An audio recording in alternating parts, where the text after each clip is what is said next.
And right now we are with Mr. John Cafferty. John, welcome. It's a pleasure to be here. This is your hometown, huh? It sure is. Yeah, I grew up right down the street.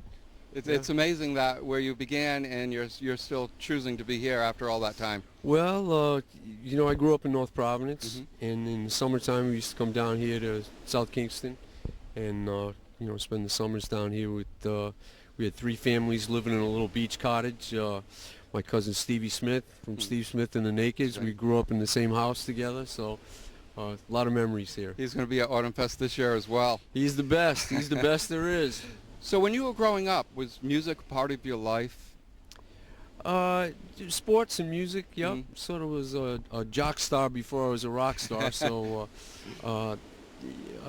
myself and my cousin Steve, I guess when we were about, we were probably like 12, 13 years old, went down to the Wakefield Cinema, the community, I guess it was called the campus cinema back then, and saw A Hard Day's Night with the Beatles, and came out of there talking with English accents and an idea as to how we might be able to have some fun for the next few years. So we started playing in a band when we were 12, 13 years old, and somehow it just never stopped. Do you remember what that first band was called? Yeah, it was called the Nightcrawlers. Okay.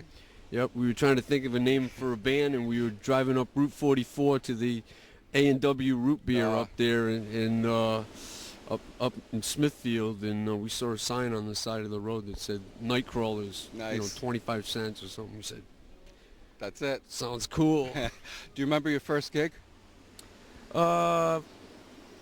First gig, with Stevie, I think we played. I think it was like a little battle of the bands or something up in Greenville.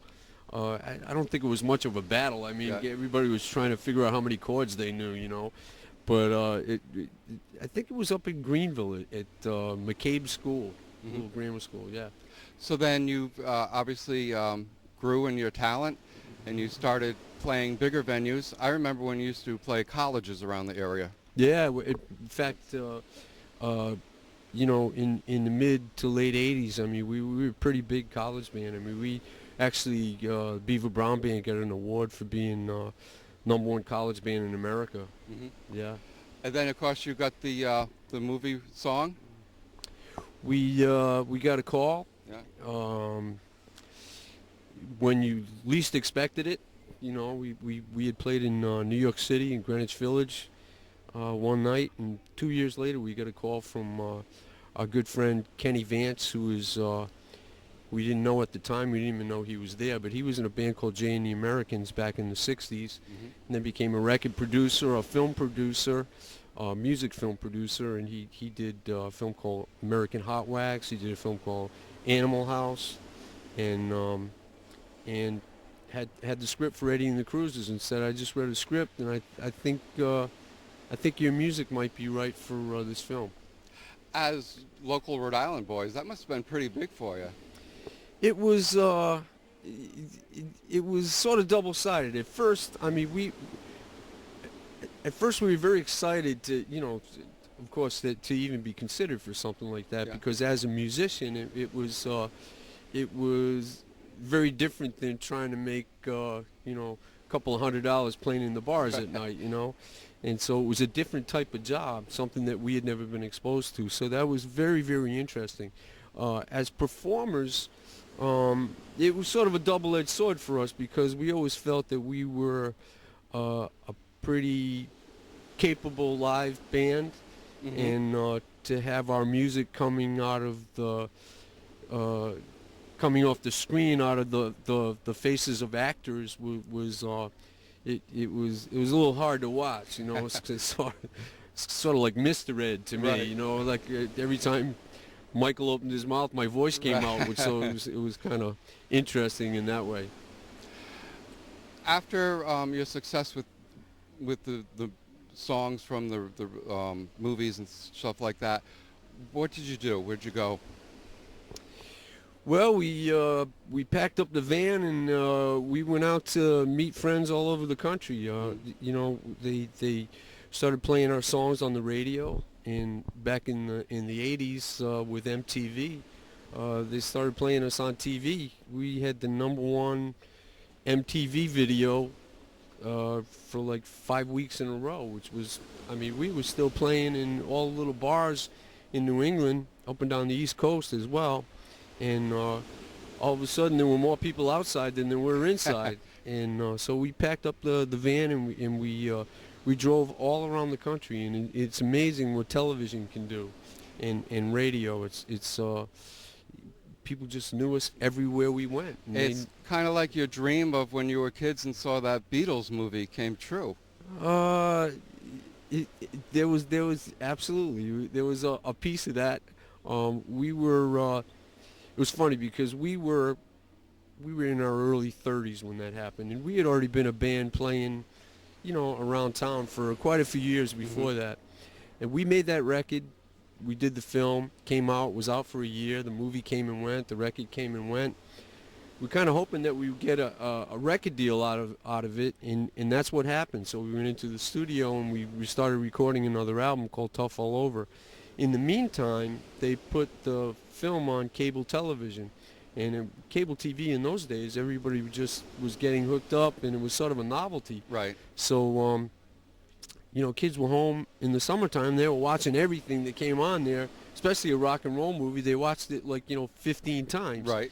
And the record started selling, and within within a month we went from playing on tugboats, a beer blast in Boston Harbor, to being on American Bandstand with Dick Clark. Nice. With the top 10 record and the #1 video. So we sort of looked at one another and said, we're not any more talented than we were 2 months ago, and we're not any less talented, and the record isn't any better than it was, and it's not any worse. So it didn't really have anything to do with us, so we just sort of, just sort of had fun with it. Right. It was a different sensation than probably if it had happened when we were 23. Right. Right. So we sort of had a little bit more perspective about what it meant, and especially what it didn't mean. That we weren't anybody special. We just we were craftsmen doing what we do, and we were pretty good at it, and all the dominoes went over, and we were getting recognized for it after all those years. So I'm going to move ahead a little bit and ask you, what's your life like today? I have a great life. I mean, God was good to me. He let me go have a rock and roll career out on the road, and when I came home, my beautiful wife was waiting for me, and we were able to have 2 beautiful boys, and I was old enough and mature enough to understand what a privilege that is, and was able to take advantage of the fact that I didn't have to be on the road for 6-7 months at a time, and I could sort of be a weekend warrior and sort of fly in and out, and had the opportunity to coach Little League, and Right. be with the kids, and Be a real and person. be a part of the community. Great. And I mean, our band, we're Rhode Island boys and Massachusetts boys. Half the guys are from New Bedford, half the guys from Rhode Island, and Gary's from Boston. But we're not rock stars. We're just regular guys, and we just we play music for a living. That's what we do. Right. Well, in fact, you play here, right? We're at a beautiful venue here today. Can't think of any place nicer to play, right on the Ocean beach. Mist. Oh yeah. Well, we when we started the band, with the intention of playing, places just like this. We thought it would be the greatest thing. We were like 19 years old. We thought, we could play at the beach. Play at all the bars. How great would that be? And we were all college-age kids, and this is where all our friends were hanging out. And so, I mean, we didn't start the band because we thought we were going to play Boston Garden. We started because we were hoping to get a job at the bar at the beach, And the Ocean Mist is probably one of, just a handful left in the whole East Coast, Right. like this. So it's a real treasure to be able to come and perform here. I'm going to bring us now to Autumnfest as we start to wind down this segment. You played at Autumnfest a couple of times. Yeah. Just a few years ago, right? It was a few years back, yeah. It was. And what do you think of playing at Autumnfest? What's your memory of that? Well, I mean, it's such a great community. I mean, we played up at the theater, at the Stadium Theater for years as well, and it's such a great community.